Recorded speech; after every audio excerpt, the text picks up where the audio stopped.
All right, let's make sure you are set up to do data analysis in Excel. Once you log into Excel, just go to the Data tab up here at the top. When you select that, you should see the words Data Analysis right over here. And if you don't see that, we're going to need to enable the add-on, the Statistical Analysis Toolpaks. So, click on File.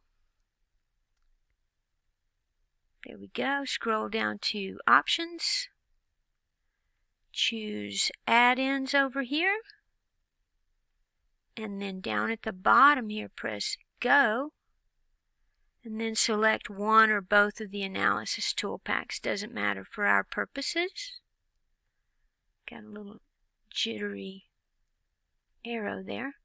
And now when you click on Data up here, you see the words Data Analysis over here, and we are set to go.